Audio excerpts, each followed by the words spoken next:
DKI Jakarta akan melaksanakan PSBB 10 April 2020.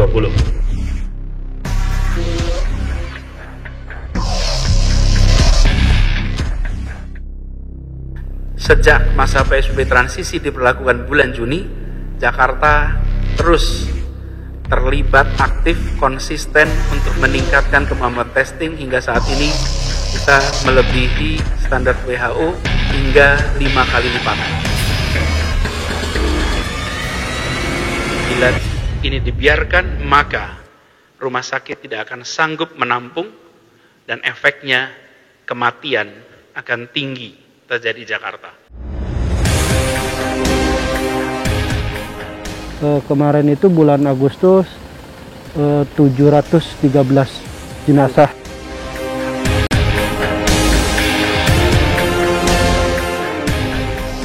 Kita akan menarik rem darurat, yang itu artinya kita terpaksa kembali menerapkan pembatasan sosial berskala besar seperti pada masa awal pandemi dulu.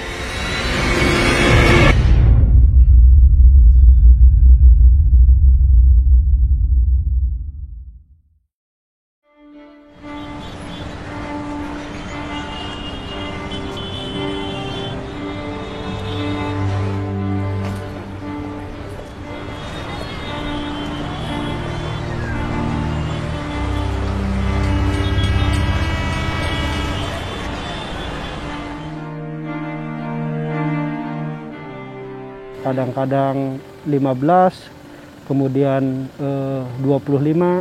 Nah, lonjakan tertinggi terjadi pada bulan Agustus kemarin, yang biasanya kita nerima pelayanan per bulan di angka 500. Kemarin itu bulan Agustus 713 jenazah yang kita layani pemakaman dengan menggunakan protokol COVID-19. Artinya secara pribadi saya sendiri juga sedih ya. Kemudian marah gitu, kemudian rasanya seperti apa gitu ya, nggak bisa dibayangkan lah artinya secara pribadi gitu ya, secara manusiawi. Tapi kalau secara kedinasan kita bekerja ya profesional gitu ya, artinya saya sebagai pelayan masyarakat khususnya di bidang pemakaman di Provinsi DKI ini, saya profesional saja melayaninya ya dengan sepenuh hati gitu ya. Anggap ini merupakan suatu ibadah buat saya. Dari tempat tidur isolasi yang naik, ini ambang batasnya 4.053. Bila situasi ini berjalan terus, tidak ada pengereman, maka dari data yang kita miliki bisa dibuat proyeksi tanggal 17 September tempat tidur isolasi yang kita miliki akan penuh.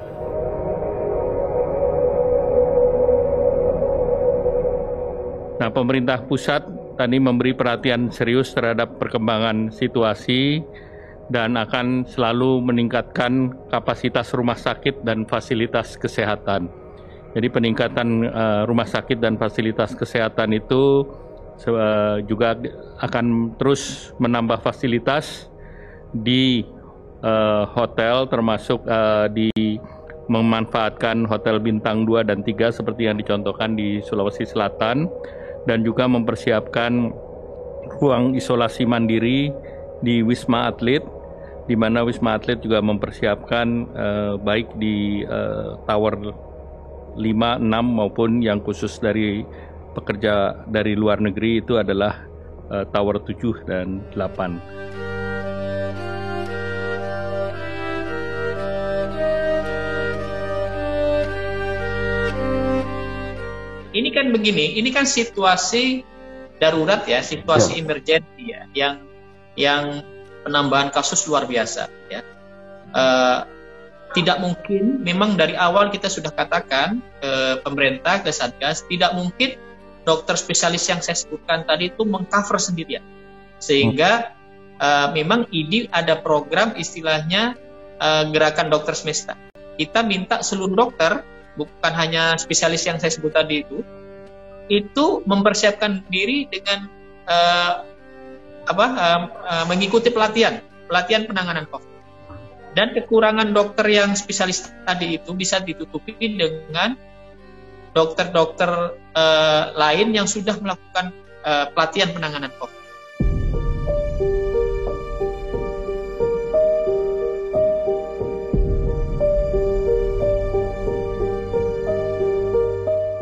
Mulai Senin tanggal 14 September, kegiatan perkantoran yang non-esensial diharuskan untuk melaksanakan kegiatan bekerja dari rumah. Tempat-tempat hiburan akan ditutup. Kegiatan yang dikelola oleh Pemprov DKI seperti Ragunan, Monas, Ancol, taman-taman kota, dan kegiatan belajar tetap berlangsung di rumah seperti yang sudah berlangsung selama ini. Kegiatan usaha makanan, rumah makan, restoran, kafe diperbolehkan untuk tetap beroperasi, tetapi tidak diperbolehkan untuk menerima pengunjung makan di lokasi. Khusus untuk tempat ibadah akan ada sedikit penyesuaian. Rumah ibadah raya yang jamaahnya datang dari mana-mana, bukan dari lokasi setempat seperti masjid raya, tidak dibolehkan untuk dibuka, harus tutup. Tetapi rumah ibadah di kampung, di komplek yang digunakan oleh masyarakat dalam kampung itu sendiri, dalam komplek itu sendiri, masih boleh buka.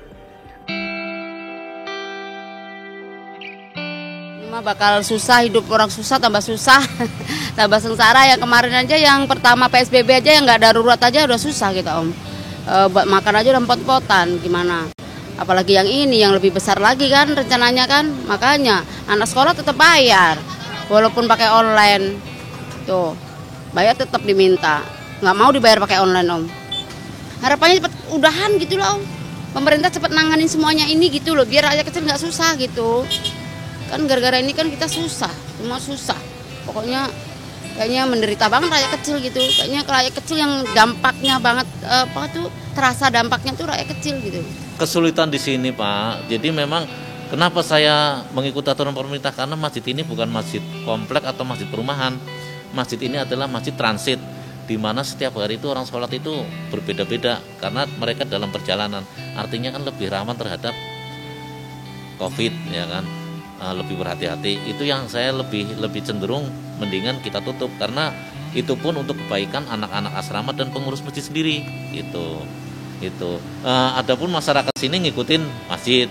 Yang justru jadi problem ini dari stasiun sengaja turun, dari pasar sengaja kemari, dari perjalanan sengaja berhenti, tahu-tahu masjid tutup. Itu hal-hal aneh banyak sekali. Ada yang naik pagar, ada yang sholat di trotoar gitu kan. Ada yang maksa-maksa masuk. Itulah problem kami. Tapi ya kami tetap berpatokan terhadap maklumat Polri, terhadap himbauan provinsi, dan terhadap himbauan MUI. Itu aja. Kalau menurut saya sendiri sih plus minus sih. Dalam artian kalau misalnya PSBB secara terus menerus dan nggak ada solusinya, sama aja gitu. Kalau misalnya PSBB terus ekonominya kita nggak jalan, ya kita mau menggerakkan ekonominya gimana gitu loh. Kita pun juga banyak banget gitu loh. Ibaratnya Jakarta pun juga sebagai sentral ekonomi, dan kalau misalnya ekonominya, ibaratnya Jakarta kan hampir 70% ekonomi Indonesia. Kalau misalnya Jakarta itu benar-benar harus di PSBB secara terus menerus kayak gini, ekonomi kita nggak jalan gitu. Sayangnya sih di situ. Kalau misalnya bisa kasih solusi yang lebih baik daripada PSBB, ya yang kita harapkan itulah paling enggak. Kita sih ini yang tergantung dari diri kita sendiri aja ya. Karena keadaan lagi seperti ini, kita juga bukan, istilahnya yang susah tuh bukan kita doang gitu loh. Tetapi untuk pengaruhnya dengan adanya PSBB itu benar-benar menurunkan angka penghasilannya hampir 80-90%.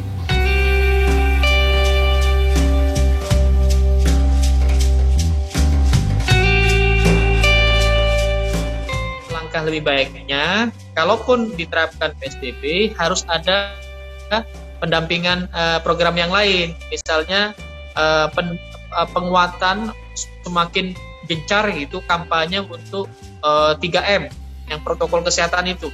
Ini mungkin sampai ke tingkat bawah ya, ke RT RW ya di Jakarta itu kampanye tentang 3M itu dilakukan misalnya oleh masyarakat RT RW sehingga masyarakatnya itu kemudian didampingi juga dengan kegiatan pemantauan terhadap ya, yang paling bagus pemantauan itu dilakukan di masing-masing RT RW karena semakin kecil yang dipantau itu kan semakin mudah dipantau dan sangat gampang karena apa istilahnya coveragenya kecil kan.